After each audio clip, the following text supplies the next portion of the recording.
Bom dia a todos. Deus nos abençoe nessa manhã. Amanhã do primeiro domingo do último trimestre de 2016. Ebenezer, até aqui nos ajudou o Senhor. Por certo, há de nos ajudar a que possamos chegar no final desse ano bem na presença do Senhor.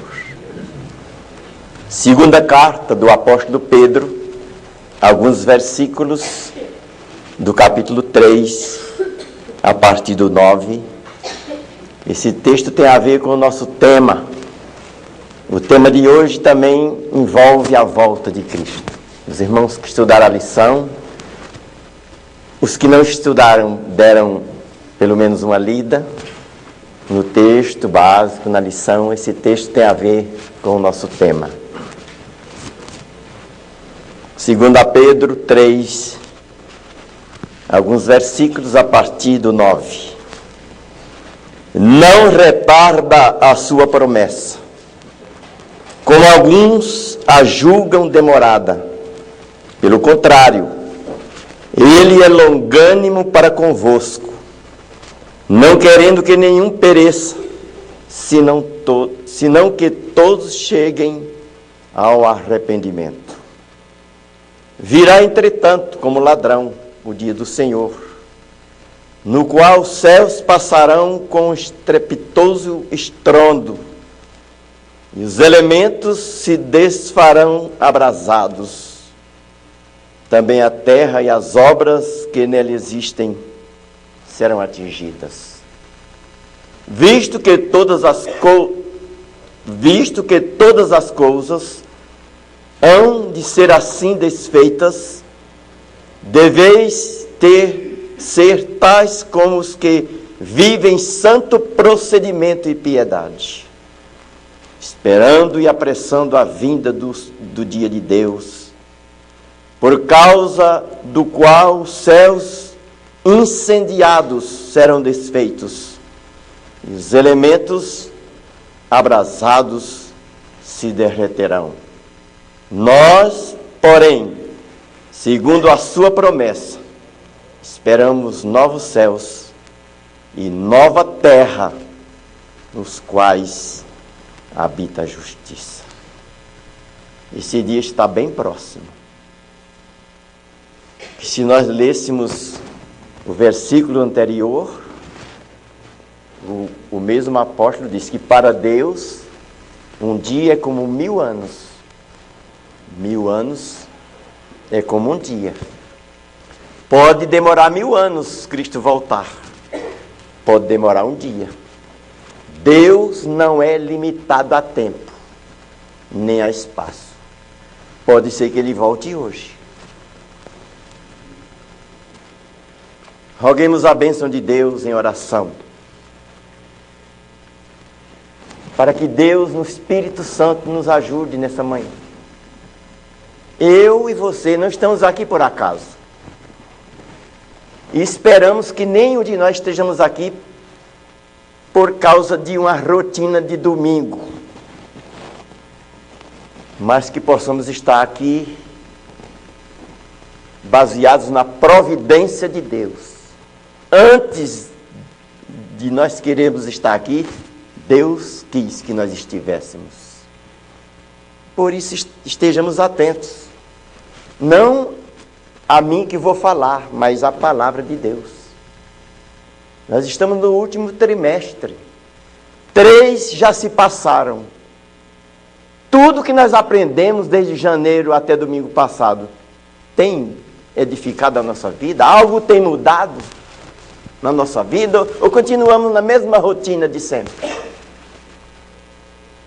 Precisamos refletir, porque Jesus pode voltar. E a Bíblia diz, e ele registrou, achará fé na terra quando ele voltar? E a fé, diz o apóstolo Judas, é dos eleitos de Deus. Vamos pedir que Deus nos abençoe nessa manhã.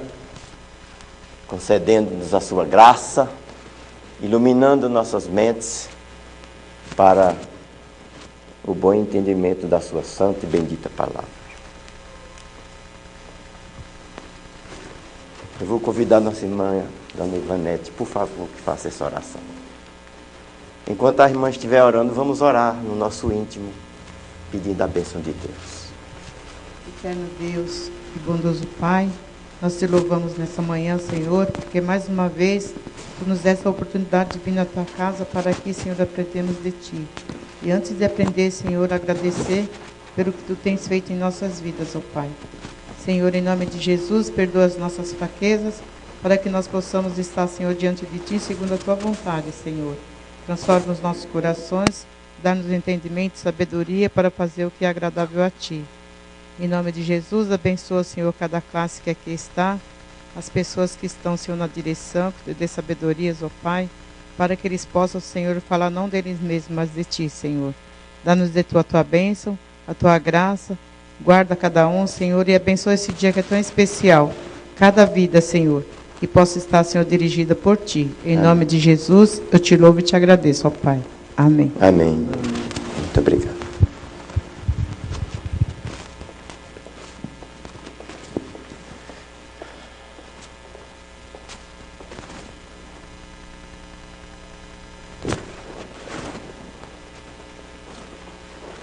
Não se turbe o vosso coração, é o tema de hoje.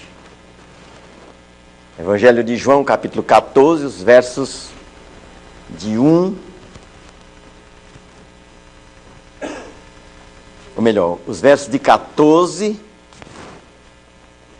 de 1 a 31, aqueles que querem ler até o fim.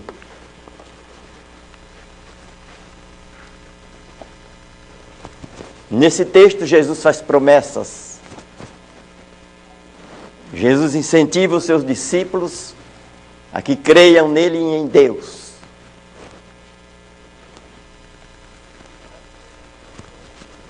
Não se turbe o vosso coração. Credes em Deus, credes também em mim. Na casa de meu Pai há muitas moradas. Se assim não fora, eu vou-lhe teria dito. Pois vou preparar-vos lugar. Quando eu for preparar lugar, voltarei outra vez. Quando eu voltar, vos levarei para mim mesmo, para que onde eu estou, estejais vós também. Em resumo, Jesus está falando do lar glorioso. No glorioso lar celeste haverá descanso e paz. Para lá, Jesus foi antes, diz o texto, a prover mansões reais. Fique atento a essa mensagem que nós iremos entoar, introduzindo no tema de hoje.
No glorioso lar celeste haverá descanso e paz.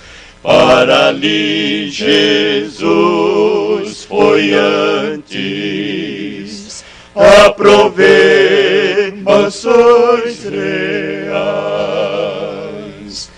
Descanso para o cansado, certamente existe ali, sim, descanso para o cansado, descanso para ti. Pode a morte ser vencida, o aguilhão tirado enfim. Exultai, ó vós remidos, jubilai ao velho fim. Descanso para o cansado, certamente existe ali, sim, descanso para o cansado, descanso para ti. Quero agradecer os irmãos, presbítero amigo.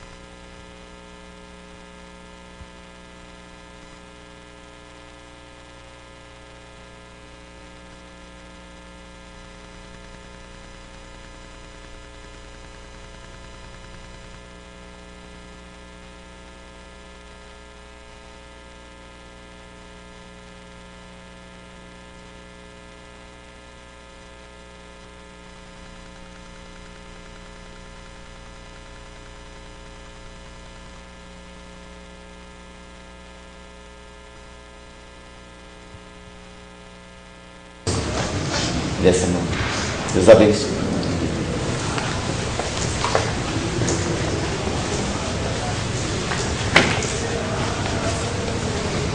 Em tempo, eu pedi autorização para a dona Geusina, porque ela é a comandante da classe. E ela falou que podia cantar, então nós cantamos. Nossa, Deus.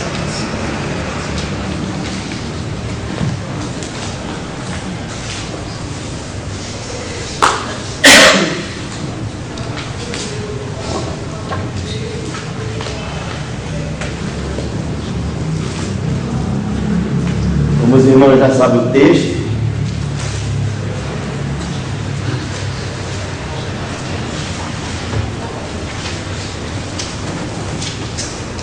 João 14, de 1 a 15, mas todo o capítulo até o 31, aqueles que quiserem, podem ler depois. É bem conhecido esse texto e esse tema. Por certo, muitas pessoas, ou todos, talvez já leram esse texto. Jesus conforta os seus discípulos. Não se turbe o vosso coração. Esse é o tema.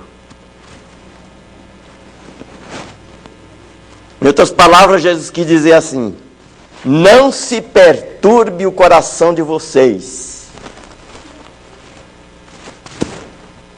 Há momentos que, mesmo sabendo que Jesus está conosco, angústias tomam conta do nosso coração. Somos frágeis e a nossa fé muitas vezes é minúscula ou pequena demais. Sabemos que Deus está no controle, mas não conseguimos ficar tranquilos. A lição de hoje, ou o tema, é uma ordem que Jesus deu aos seus. Parem de ficar perturbados.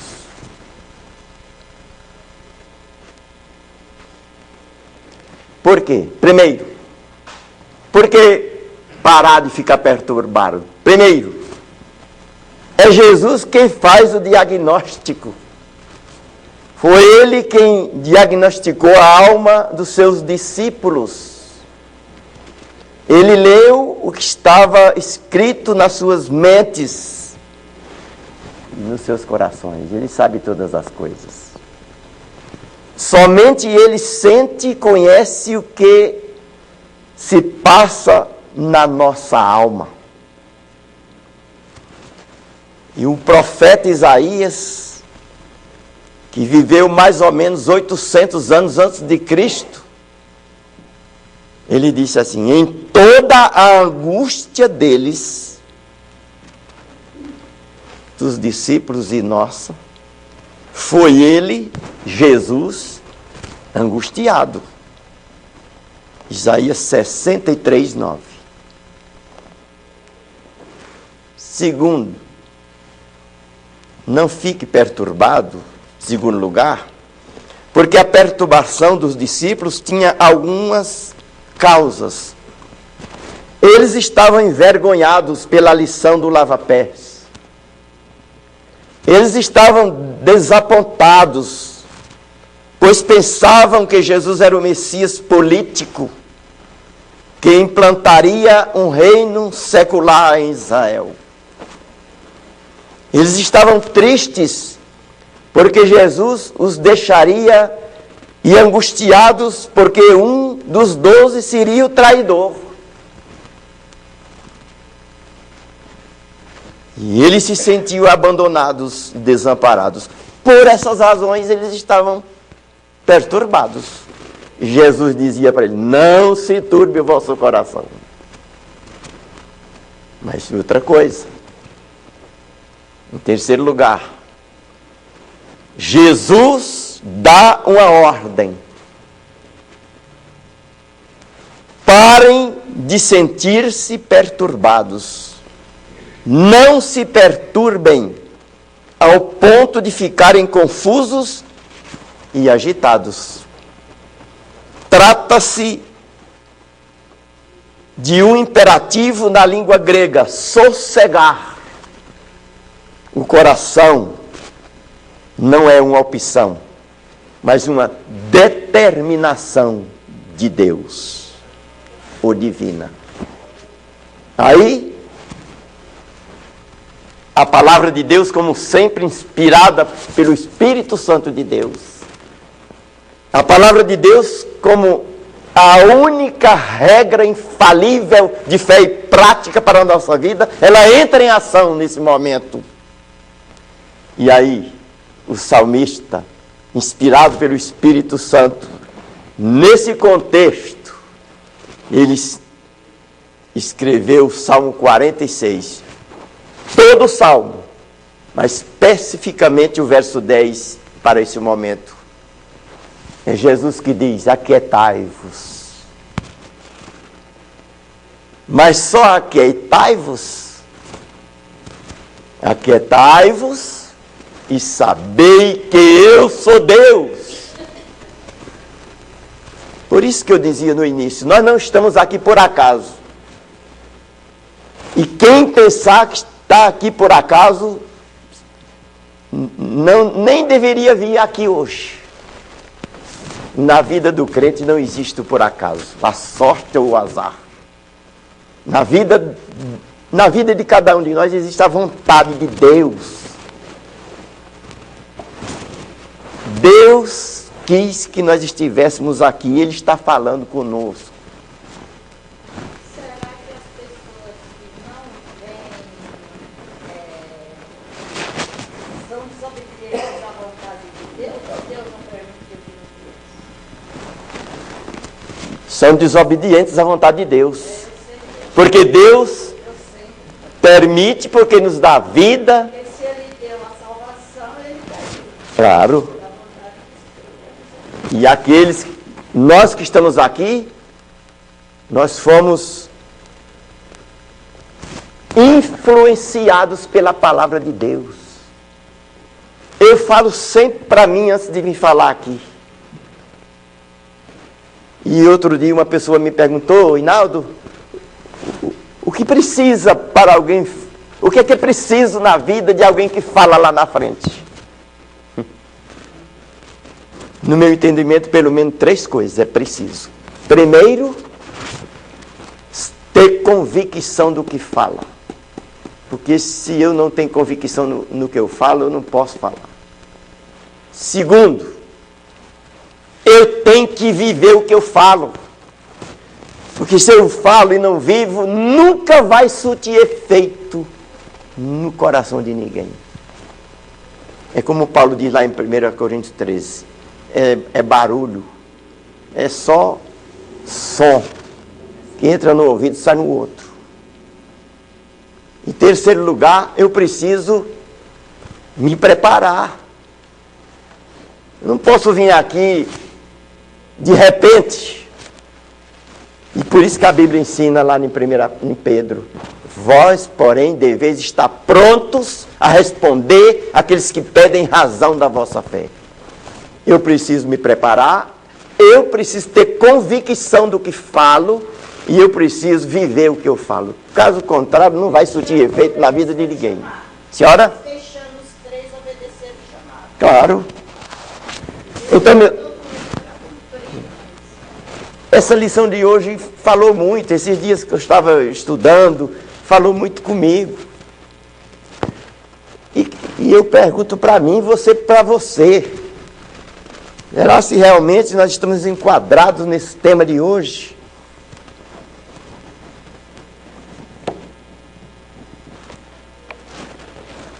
Não se turbe o vosso coração. Quem já andou de avião, ou no avião, ou em avião, sabe? Essa palavra turbe, ela vem de turbulência. Você está lá a mais de 11.000 metros de altura e dá a impressão que o avião vai cair ou virar. São áreas de turbulência. E todo mundo fica meio apreensivo. Turbe vem de turbulência, que significa turbar, turbar-se. São pronúncias ou palavras que na língua grega significa, ou resume-se numa palavra, tarasso. Tarasso, ela tem vários significativos. Primeiro, agitar, sacudir, preocupar-se, tornar ansioso, tirar a paz, inquietar-se. Em resumo, Jesus está dizendo, não fiquem, primeiro, agitados. Segundo, não fiquem preocupados. Terceiro, não fiquem ansiosos. E quarto, não fiquem inquietos. E aí, voltemos ao texto do Salmo 46:10. Aquietai-vos e sabei que eu sou Deus. Cada um deve fazer um exame introspectivo da sua vida, não da vida do seu irmão, o que é mais fácil examinar a vida dos outros. E aí a gente vai para 2 Coríntios 13:5, Paulo diz para os crentes lá de Corinto: examinai-vos a vós mesmos, se realmente estás na fé. Não examine os outros, examine a você, e eu também a mim. E aí é momento de um exame introspectivo, de uma reflexão, se realmente nós temos vivido, ou pelo menos temos procurado a viver essas verdades da palavra de Deus. Aqui nós ficamos diante de uma grande interrogação. Jesus declara no texto de hoje: não se turbe o vosso coração. Ele está declarando para os discípulos, né? Ele está aconselhando os discípulos nessa declaração. Não se turbe o vosso coração. Não fique perturbados, ansiosos, inquietos, preocupados. E para que a igreja de hoje e os discípulos do passado, que já não existem mais, que representavam a igreja, para não ficarmos preocupados e com o nosso coração turbado, o que é preciso? Dentro do texto que está na lição, quais as lições que você tirou? O que é que a gente vai aprender nessa lição? Alguém pode até pensar, eu já sei. Já ouvi tanto falar nesse texto. Se já sabe, aleluia, vamos recapitular. Para não esquecer. E se não sabe, vamos aprender para pôr em prática. Não se turbe o vosso coração. Foi Jesus que disse. E ele não só disse para os discípulos, ele está dizendo para nós hoje. A Bíblia é o livro atual, nunca muda. E quem tem filho na escola sabe, quem já teve sabe mais ainda. Todo começo de ano tem que comprar novos livros, porque os livros do ano que terminou já não servem para o outro. Já ficam superados. A Bíblia não, é sempre atual. Não muda a palavra de Deus. Razões ou motivos que nós encontramos na palavra de Deus para não turbar o nosso coração. Quais seriam essas razões? Quais seriam esses motivos que nós encontramos na palavra de Deus? Respondendo à pergunta de Jesus aos seus discípulos, a sua afirmação. Em primeiro lugar, o texto responde. Quando Jesus disse, não se turbe o vosso coração, quando ele disse para os discípulos não ficar com seus corações turbados, e nós também, ele dá a receita e o meio. Está no texto. Era uma despedida. Por isso que eles estavam tristes. Não se turbe o vosso coração, Jesus disse. Mas ele disse, primeiro, credes em Deus. Credes também em mim. Essa é a primeira razão para não deixar o nosso coração ficar turbado, ou apreensivo, ou inquieto. É crer em Deus. E crer nele também.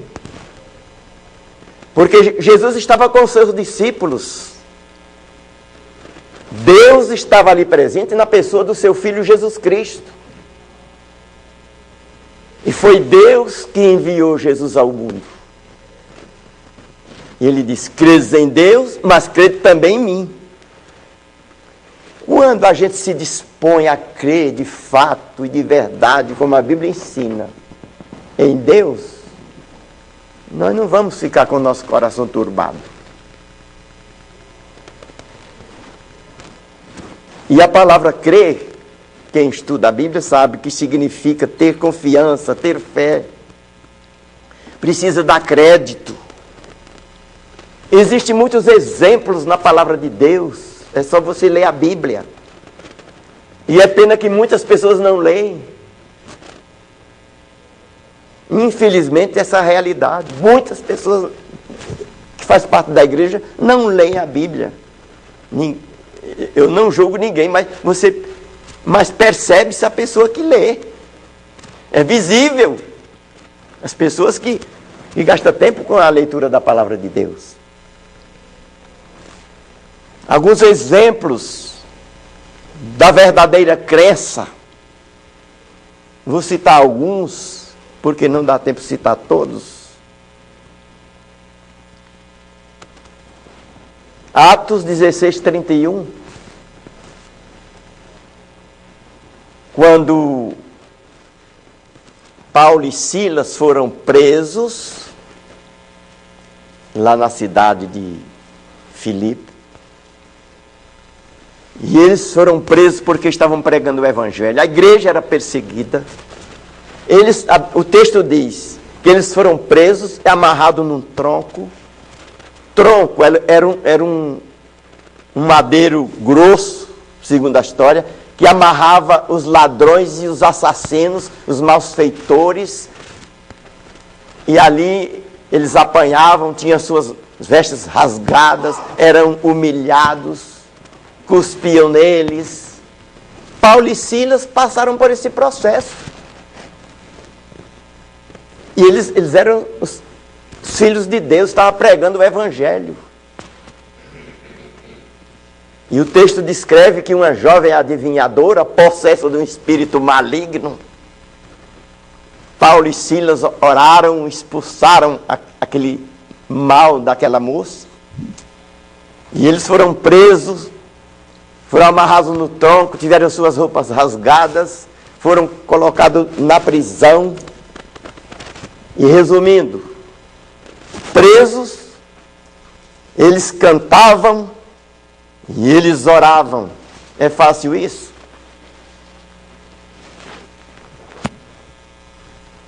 É difícil a vida cristã.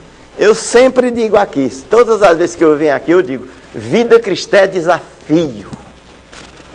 Vir à igreja é muito fácil. E igrejas que estão superlotadas, mas a vida cristã é um grande desafio, pois não?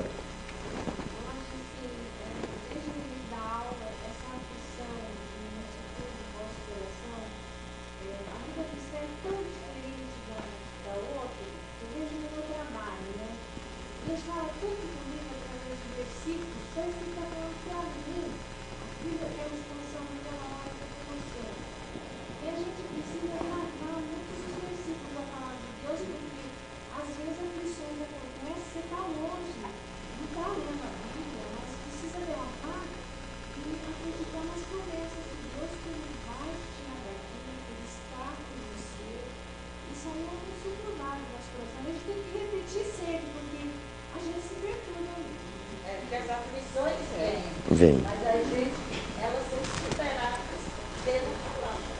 A gente repetindo claramente aquilo que sabe que isso é. Exato. O que aconteceu por causa da verdadeira crença? É Jesus que está dizendo. Credes em Deus e também em mim. Quando a pessoa crê, algo vai acontecer na vida. Porque Jesus disse.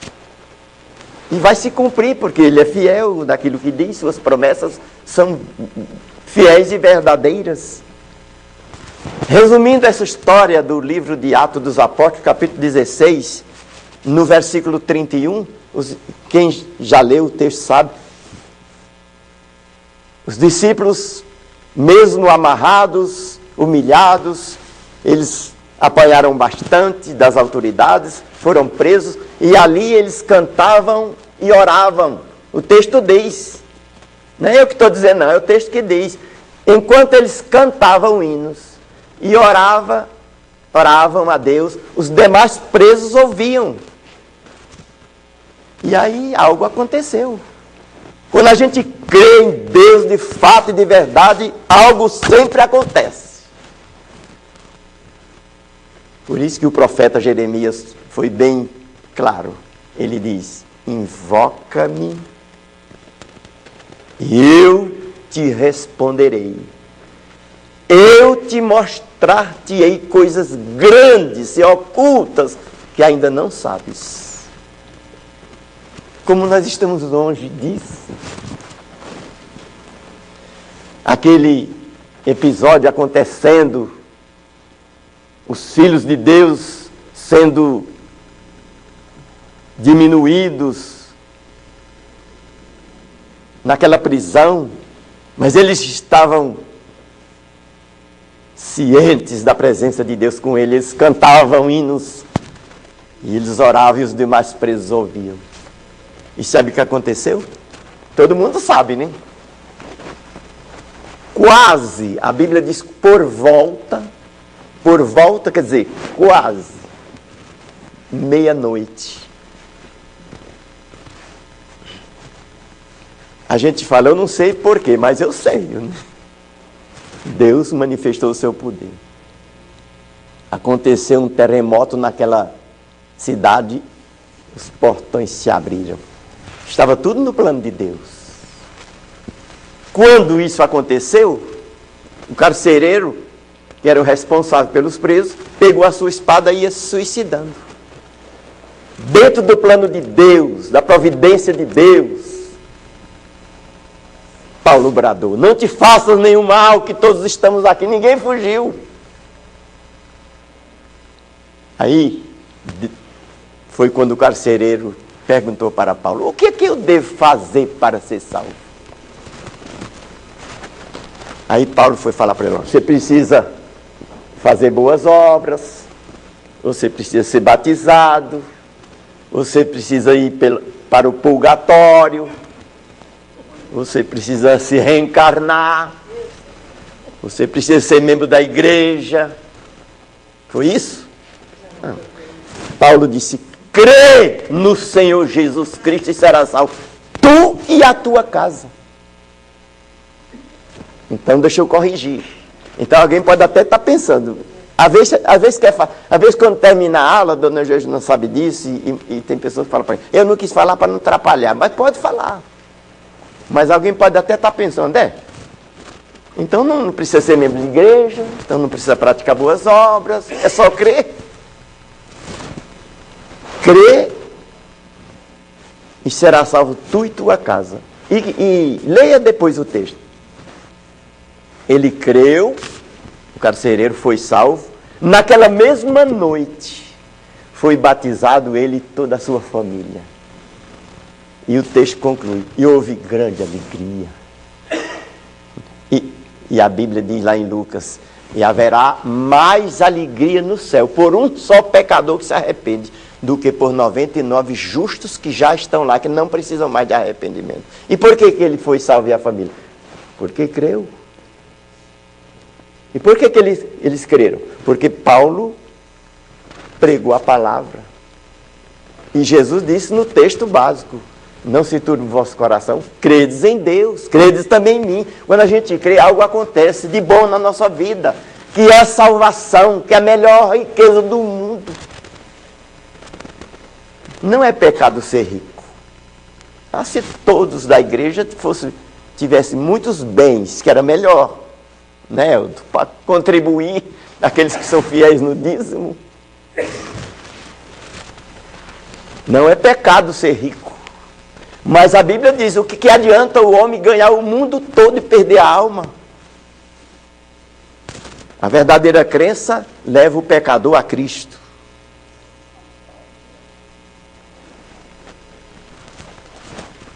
E causa alegria. Está no verso 16, 31 de Atos e no verso 34 de Atos. Os que creem não morrem eternamente. Jesus, aquele mesmo que disse, não se turbe o vosso coração, ele disse para Maria e Marta, quando Lázaro morreu. João 11, 25 e 26. Disse-lhe Jesus, eu sou a ressurreição e a vida. Quem crê em mim, ainda que morra, viverá.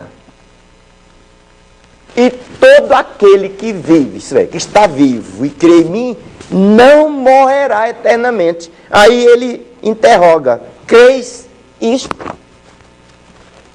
Está em João 11, 25 e 26. Jesus declara, entre outras declarações. Existem muitas declarações na Bíblia que Jesus fez. Por exemplo, ele disse, eu sou o pão da vida. Eu sou a luz do mundo. Isso que está no texto. Eu sou a porta. Eu sou a ressurreição e a vida. E todo aquele que crê em mim, ainda que morra, viverá. Ele está falando aqui da morte física, que ninguém escapa. Querendo ou não, todos iremos passar pelo golpe sinistro e doloroso da morte física. Sabe por quê? Por quê? Por que nós vamos morrer? Mas pode ser que Jesus volte e a gente não morra. É, mas se ele não voltar antes, Aí a gente morre. por que a gente vai morrer? Por causa do pecado. Porque o salário do pecado é a morte. É. Ela falou que é por causa do pecado. Alguém mais? Ninguém mais?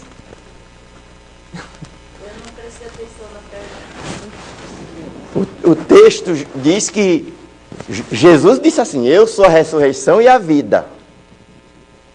Quem crê em mim, ainda que morra, viverá. Então, nós cremos em Deus, mas vamos morrer.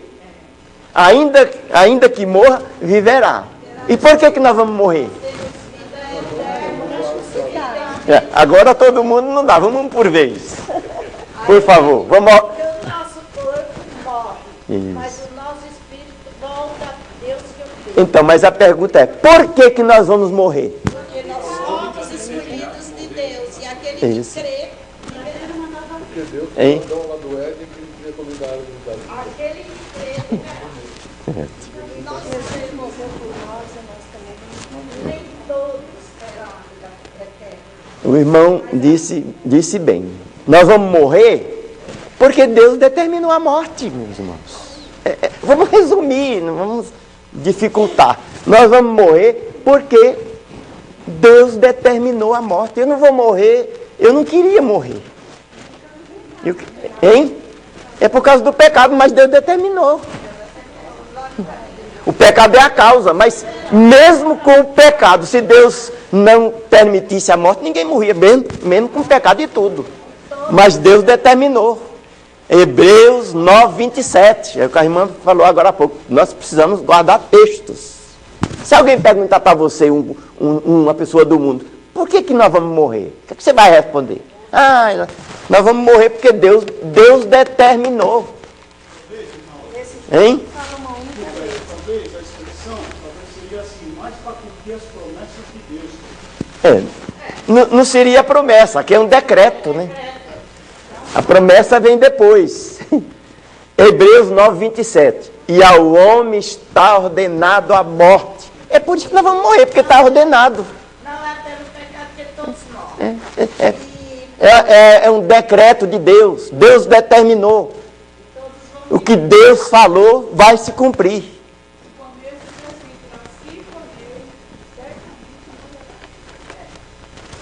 E por que nós vamos morrer? Porque Deus determinou, Ele já tinha determinado. Mas aquele que está vivo, aquele que vive e crê em Deus, ainda que morra fisicamente, viverá.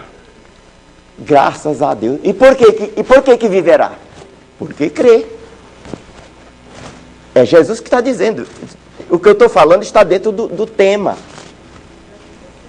Não se turbe o vosso coração, credes em Deus. E quem crê, mesmo que morra fisicamente, viverá e não morrerá eternamente.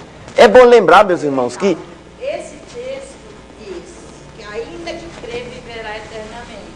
E somos nós que viveremos com Cristo eternamente. E Mas cremos. aqueles que morreram e não creram, morreram no pecado, eles viverão eternamente sem Deus, Satanás, claro, seus anjos. é porque não tem outra alternativa. É que nesse texto só fala dos chamados, né? Daqueles eleitos. Mas existe outro texto que diz. Então, mas nós não podemos confundir o texto.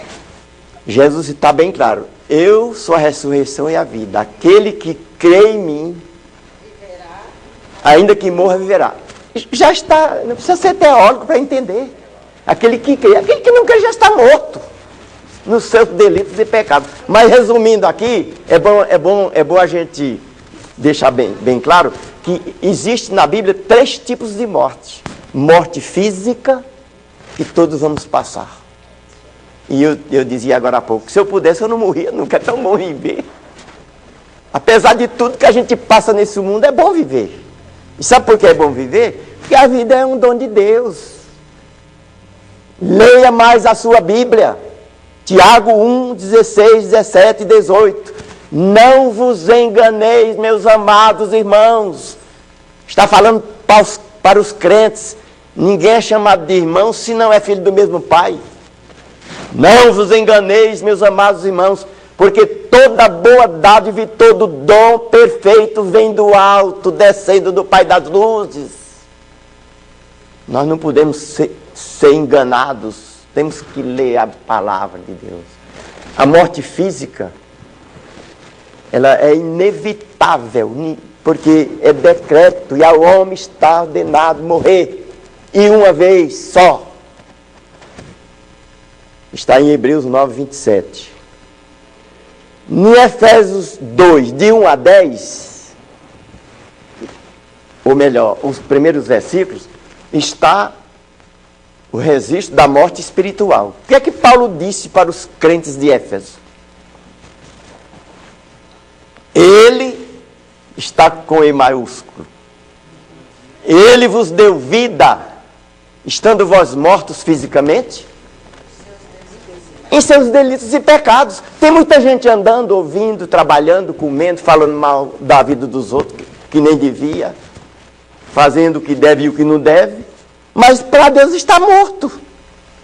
Vós estáis mortos nos vossos delitos e pecados, nos quais andastes outrora. É a morte espiritual. Essa é a morte primeira que nós já tivemos, é isso? Antes de aceitar Cristo. Mas existe a morte eterna. Qual é o texto que eu podia usar para mim ter clareza da morte eterna? Tem tantos. Apocalipse 14, 11. E a fumaça do seu tormento sobe pelo século dos séculos. Não tem descanso algum, nem de dia nem de noite. Segundo a Tessalonicenses, capítulo 1, 8 e 9. Estes que não creram em Cristo serão banidos da presença do Senhor para todo sempre e sofrerão penalidade de eterna destruição. Capítulo 25 de Mateus. No grande julgamento, apartai-vos de mim, malditos, para o fogo eterno. Isso é morte eterna. Não tem mais recurso. Encerrou a oportunidade. Passou a oportunidade. Por isso que nós não podemos sair e fugir da palavra de Deus, meus irmãos. Nós temos que estudar a Bíblia. EBD, Escola Bíblica Dominical, Escola Bíblica é Bíblia.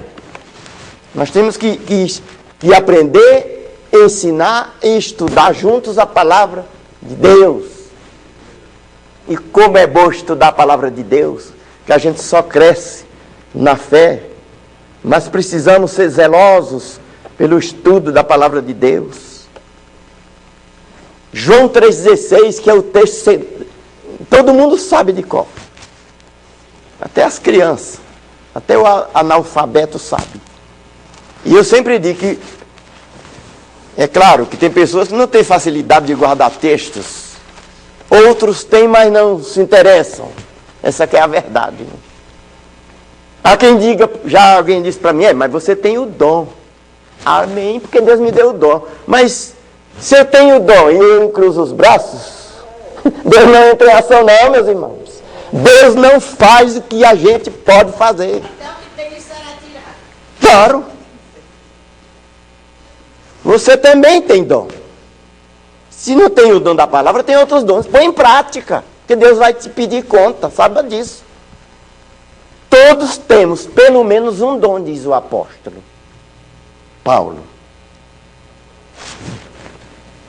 E dois textos que mais todo mundo sabe, eu já disse aqui.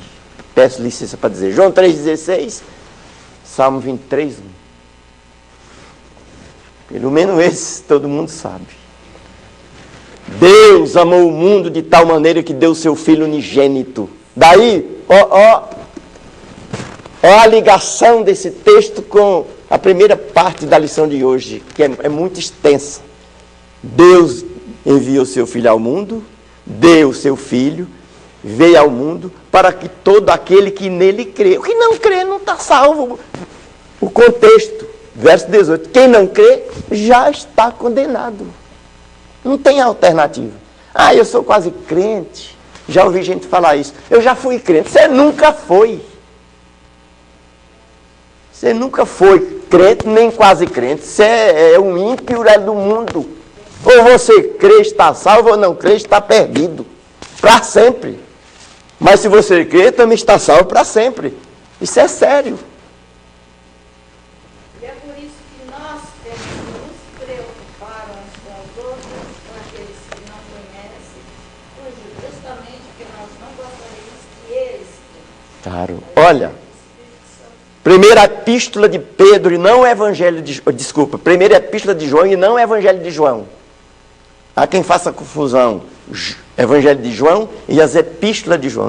Na primeira epístola de João, capítulo 5, verso 13. Presta atenção. A ligação desse texto com o tema de hoje. Estas coisas vos escrevi. Quem? Quem foi que escreveu? A fim de saberdes que tendes a vida eterna. João escreveu com a inspiração do Espírito Santo de Deus. Estas coisas vos escrevi.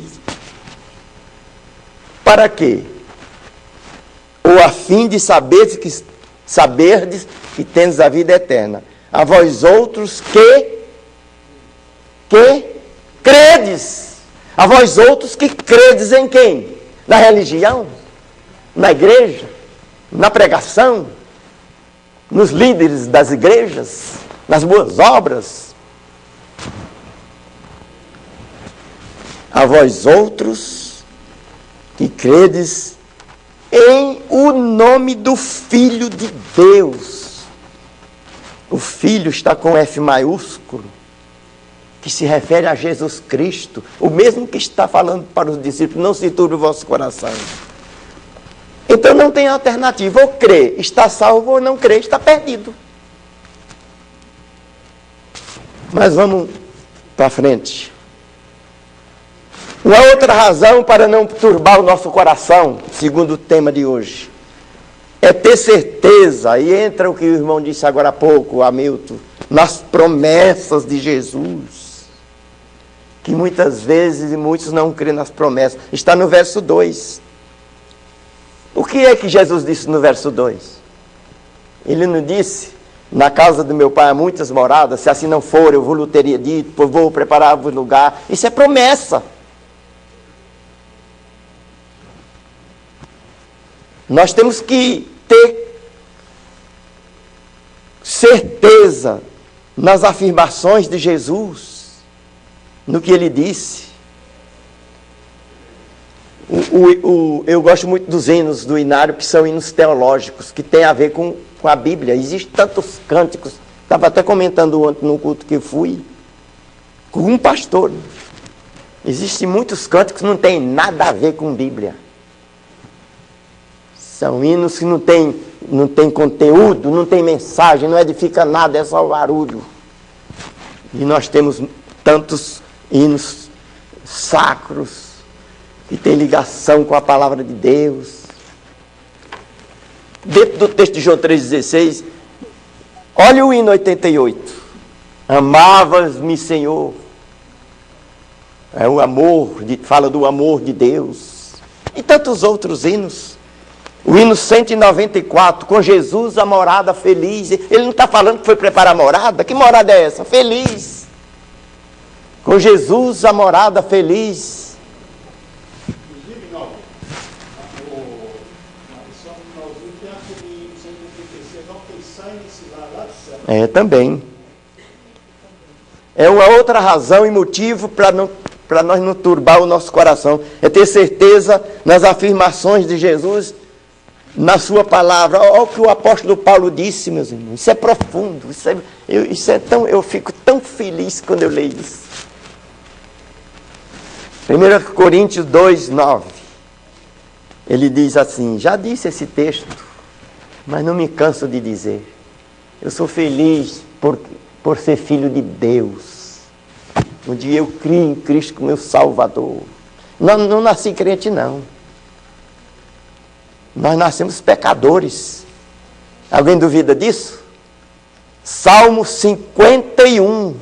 O salmista, na sua oração de confissão ou de contrição, ele diz: eu nasci em pecado. E em pecado me concebeu minha mãe. A matéria que você e eu fomos gerados já é pecaminosa, nós já nascemos pecador. Pisa no pé da criança para ver o que ela vai fazer. Seu instinto de vingança e de revide. Por isso que a Bíblia é clara, ensina a criança no caminho que deve andar. Eu sempre digo, é um provérbio, que filho de gato é gatinho, mas filho de crente não é crentinho. Porque a salvação ela é individual, ela não é hereditária. O mesmo salmista, ele diz que nasceu em pecado e ele pecou e reconheceu o seu pecado e a misericórdia de Deus. No verso 12 desse salmo ele diz: torna a dar-me a alegria da tua salvação. Nós presbiterianos asseguramos, e com base na Bíblia, que quem está salvo, salvo para sempre, não perde a salvação. Mas perdemos a alegria e muitos já perderam. Não vem à igreja. E vem quando acha que deve vir. Vai comer quando você acha que deve comer, que você morre de fome. Vem à igreja quando tem uma festa. Entendeu? Lê a Bíblia só quando está com problema, e muitos lê a Bíblia como amuleto. Não, olha, abre. Se o texto favorecer, amém e aleluia. Mas se não favorecer, esse não é para mim. Se falar dos seus pecados, se falar do seu relaxo, como diz Jeremias 48:10, maldito todo aquele que faz a obra do Senhor relaxadamente. Isso não é para mim. Bíblia, a palavra de Deus não é amuleto nem espanta-males. Eu não posso fechar o olho e ver o que Deus quer. Eu tenho é que abrir os olhos. E o salmista no Salmo 19 ele diz: para contemplar as maravilhas da tua lei. Os céus proclamam a glória de Deus. E o firmamento anuncia a obra das suas mãos. Um dia discursa sobre outro dia. E assim vai. Ah, que bom seria se nós fôssemos mais leitores da palavra de Deus. Aí não perdi a alegria da salvação como muitos perderam já. Não abre a boca para cantar. Não abre a boca para orar. Não se esforçam a fazer algo para Deus. Não contribui. Quando contribui é com o mínimo que pode. Seu tempo é o mínimo para Deus. E muitos, meus irmãos, que assim procedem ainda exigem as bênçãos de Deus. Por isso que eu não deixo de falar para a minha vida. Vida cristã é desafio. Eu passo cada coisa no meu dia a dia que você nem imagina. O presbítero Hamilton, o presbítero Ed, que já trabalhou com vendas, o Hamilton trabalha e eu, seu Moacir. A gente enfrenta cada problema com cliente, um trânsito, e uma série de coisas. Não é só nos clientes, não. É na vida familiar, é na vida eclesiástica da igreja, é no dia a dia. A Bíblia diz que nós somos considerados lobos, ovelha no meio de lobo, os lobos querem nos devorar. Uma vez, eu estava com uma pessoa e vai ter esse curso aqui, direção defensiva. Se eu puder, até vem, mas eu me considero um motorista de direção defensiva. Existe aqueles de direção ofensiva. Eu procuro sempre colaborar no trânsito. Se eu puder ajudar, eu ajudo. Não custa um segundo. Segura o freio um pouquinho que a pessoa passa. O outro entra. É só querer, meu irmão. Ter a boa vontade. E um dia eu fiz... Eu nem, não sei onde foi, não faz muito tempo. E a pessoa disse, eu não fazia isso. Esse cara é tudo folgado. Tá bom. O problema é dele. Eu tenho... Não sei se alguém me contou essa ilustração, se foi você mesmo ou foi o Elton, foi alguém. E o motorista, que a moça, era uma senhora, tirou o pneu e ele desceu do carro, parou o carro, arrumou o pneu, arrumou o carro para a mulher e cumprimentou e disse, vai com Deus. Ela falou assim, mas quanto que é? Ele disse, primeiro que você encontrar na frente, se precisar de alguma coisa, você ajuda. Tá certo. É o que eu disse, meus irmãos, agora há pouco.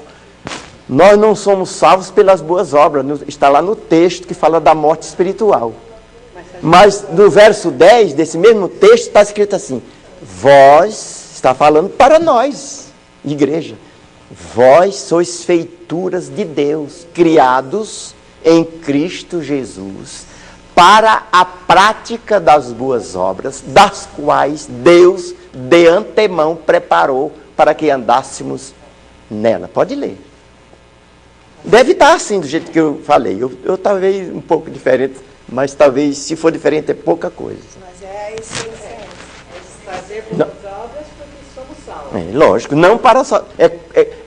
É dever do crente praticar boas obras, não para a salvação, mas em consequência da salvação. Aí eu repito e eu não canso de repetir. Desculpa eu repetir. Vida cristã é desafio. Fazer boas obras... Às vezes, para a pessoa que a gente acha que nem merece. Mas vamos fazer. Minha mãe, que já está na glória, já faz 9 anos que Deus chamou, vai fazer 10 agora o ano que vem. Eu não estava grande, porque sou pequeno até hoje, mas eu, desde pequeno e até antes dela morrer, ela sempre falava, quando eu ia lá, meu filho, o bem faça a todos e o mal a ninguém. Só isso. O bem faça a todos e o mal a ninguém. E eu procuro fazer isso, para a honra e glória de Deus. E eu sou salvo para fazer isso, e nós somos salvos para fazer isso. Isso é desafio, porque fazer o bem para quem a gente gosta, e quando dá certo, sem esforço nenhum, todo mundo até faz. Não se turbe o vosso coração. Para não turbar, precisa crer. Segundo, precisa ter certeza naquilo que a Bíblia ensina. Precisa ter fé nas promessas de Jesus. Ele não disse que vai voltar. Não é o pastor da igreja que diz isso. Não é o Papa que diz. Quem diz é Jesus. Disse para mim, disse para nós. É ter fé. Nós precisamos ter fé nas promessas. Está no verso 3. No capítulo 14, ele disse que vai voltar. Se ele disse para a gente não se perturbar, não ficar inquieto, não ficar ansioso, e crer nele, ter certeza no que ele falou e confiar nas suas promessas, por que a gente fica aí tão inquietos e apavorados nesse mundo? Essa vida passa rápido. Vamos descansar no Senhor e aguardar o dia, ou da partida ou da sua volta. Ou a ida ou a vinda. É só 2 coisas. E ninguém foge disso. Pode, que nem diz lá no Nordeste, pode espernear, pode fazer o que quiser, você não sai disso. Ou nós vamos, ou ele volta. Isso, as 2 coisas é certa, vai acontecer. E ele disse que vai voltar, não voltou. Mas ele prometeu. Eu vou preparar lugar e quando eu for, voltarei. Ele está preparando o lugar. Já preparou, está tudo ok. Quando eu for preparar lugar, voltarei. Não voltou.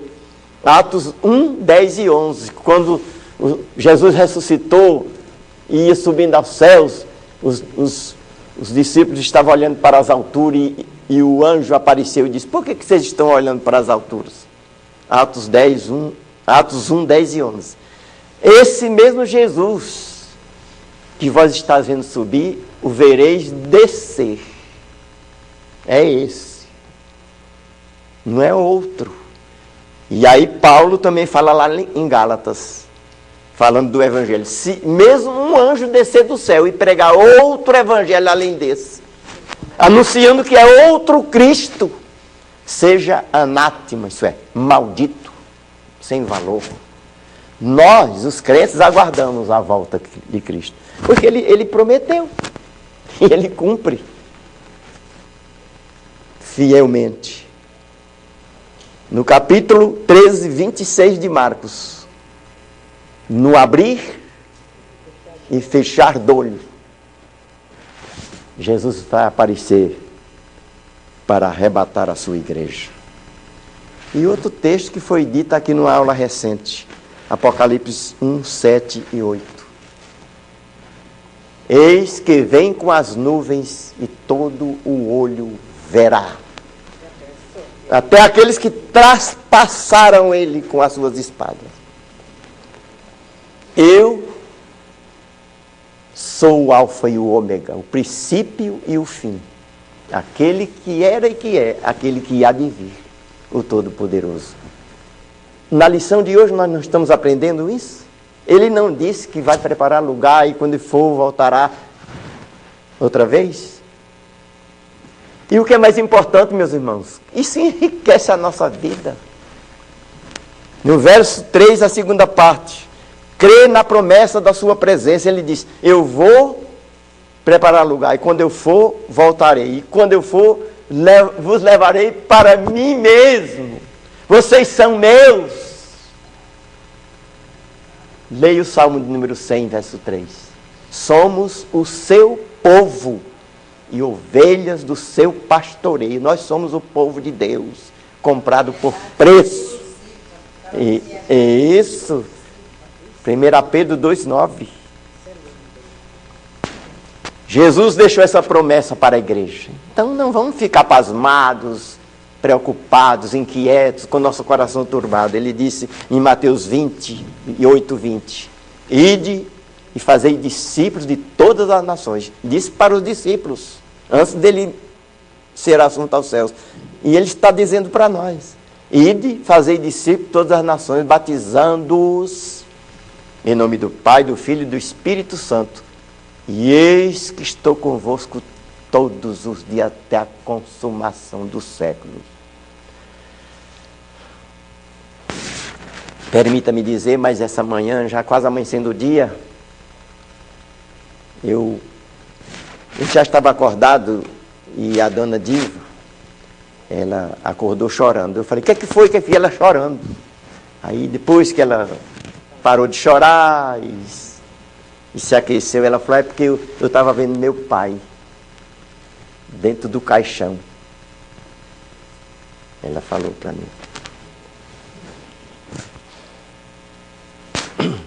Aí eu disse para ela, é porque ele está lá na glória. E lá no céu, nós vamos estar para sempre com o Senhor.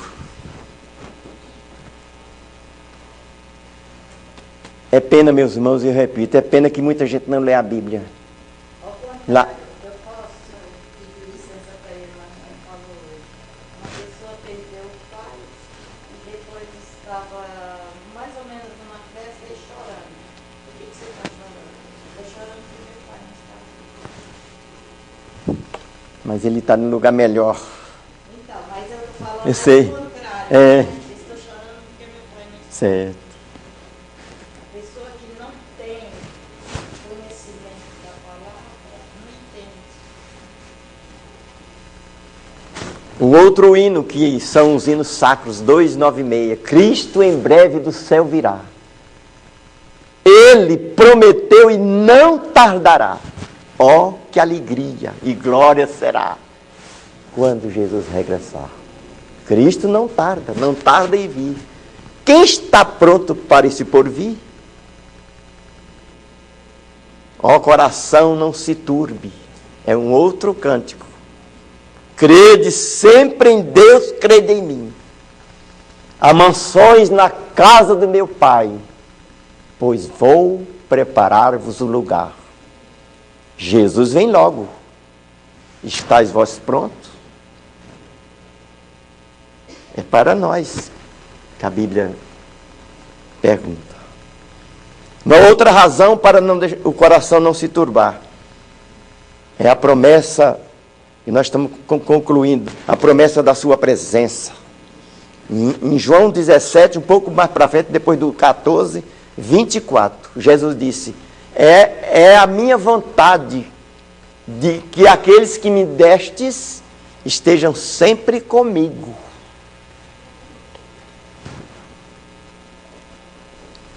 A promessa da sua presença.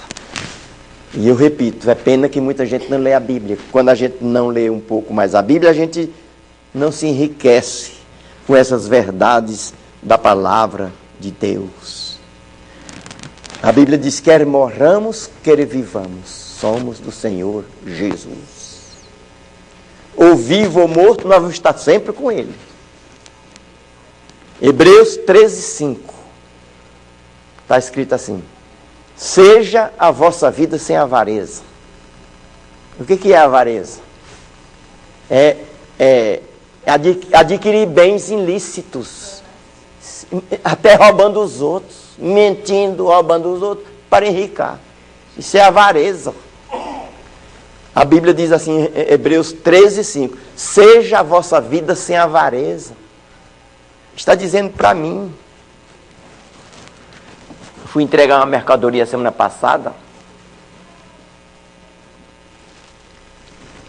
84 quilos de uma mercadoria. Cheguei lá e falei para o meu cliente: pode pesar. Eu faço questão que o senhor pese. Ele falou: não, eu confio no senhor. Falei: o senhor que sabe, mas se quiser pesar, por favor, faço questão. Se faltar, eu trago, eu completo. E se passar, eu não recebo. Fica de brinde para você. É assim. Para ganhar o cliente, lógico. Né?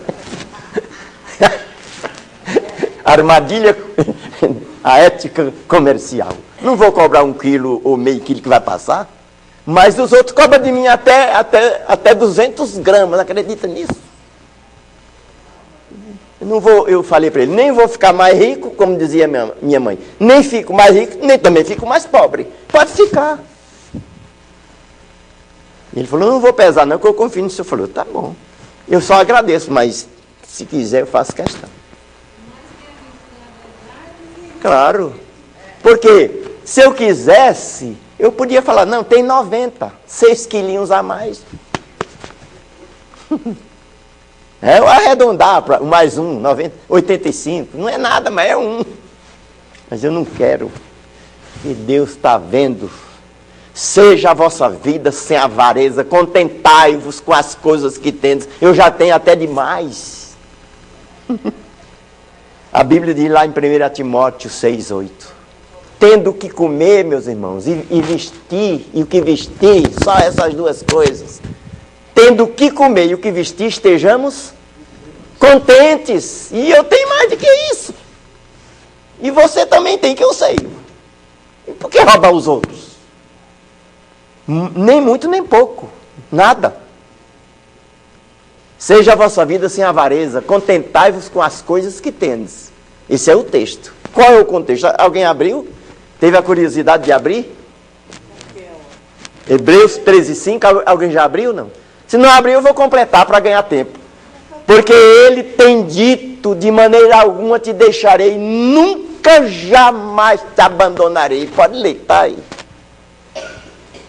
O que é isso? Resumindo, promessa. É a promessa. Só que eu não posso ser um avarento. Segundo, eu tenho que me contentar com o que eu tenho. Eu não posso reclamar do que não tenho. Eu tenho que agradecer o que eu tenho. Eu já tenho até demais. Quando cheguei aqui em São Paulo, nenhuma bicicleta tinha. Verdade. Já é o segundo carro zero que eu comprei, porque Deus me deu os meios. E eu vou reclamar de quê? Paguei aluguel 20 anos.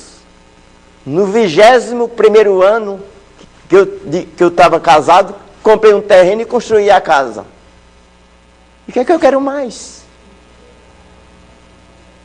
Lá em Provérbios 18:20 fala, quem tem uma esposa, acho bem, alcançou benevolência do Senhor. Eu tenho uma esposa maravilhosa, e ela sabe disso, eu falo para ela, não estou falando porque eu estou aqui não, eu falo em casa para ela sabe disso. O que é que eu quero mais? 3 filhos, que não são meus, é de Deus. São maravilhosos. Ah, Deus te deu. amém. É mal de família, né? Saúde não está 100%, mas, que nem diz o ditado, vamos tocando o barco. Dom que Deus me deu, irmãos maravilhosos e amados, uma igreja para congregar, a Bíblia diante de mim, amigos, bons vizinhos. O que eu quero mais? Agradecer a Deus e crer nas suas promessas. Sinal que já tocou. Já tocou os 2? Nossa, eu não ouvi. Tocou os 2? Nossa Senhora. Eu não escutei, não. Então vamos resumir, encerrando. O verso 6, para não ter o coração turbado, trilhar nos caminhos do Senhor, tendo ciência o conhecimento que Deus transformará o nosso corpo num corpo glorioso, tendo convicção de um dia desfrutar da alegria eterna lá com Cristo no céu. Isaías 35:10, João 16:22. Como cristãos, não fiquemos pasmados, inquietos ou turbados em meio às intempéries e turbulências da vida, mas creamos sempre naquele que tudo pode e alegremo-nos no Deus da nossa salvação. O profeta Abacuque passava por uma turbulência muito grande, mas ele exclamou: exultemos o Deus da nossa salvação, apesar da circunstância que ele passou. Pode ler Abacuque 3, 17 e 18. Apesar de tudo que nós passamos nesse mundo, não vamos permitir que o nosso coração seja turbado, crendo em Deus, conscientes da sua presença conosco e crentes nas suas promessas. Que Deus abençoe a minha vida, a sua vida, a vida de cada um de nós, que saímos daqui nessa manhã mais edificados com a santa e bendita palavra de Deus. Deus abençoe a sua vida. Vamos fazer uma breve oração, encerrando, agradecendo a Deus esse momento que Deus nos proporciona. Então, se mandando assim de novo. Santo Eterno Pai, graças te dou, Senhor, pela lição que tivemos, Senhor. Esteja sempre com o Hinaldo, com esse irmão, esteja sempre com nossos professores, com o Eldio e a Geusina, Senhor. Orienta, Senhor, para que eles possam nos orientar melhor, Senhor. Agora quero vos pedir uma semana de paz, uma semana de amor, Senhor, uma semana que tenhamos fé em Ti, sabendo que tudo que Tu nos prometeste, Tu cumprirás, Senhor. Leva-nos em paz para nossas casas, Senhor, e abençoa nossas famílias, de maneira especial o conselho de nossa igreja, Senhor, como todas as demais famílias. É isso que te peço, em nome de Jesus. Amém, Senhor. Obrigado a todos, Deus abençoe.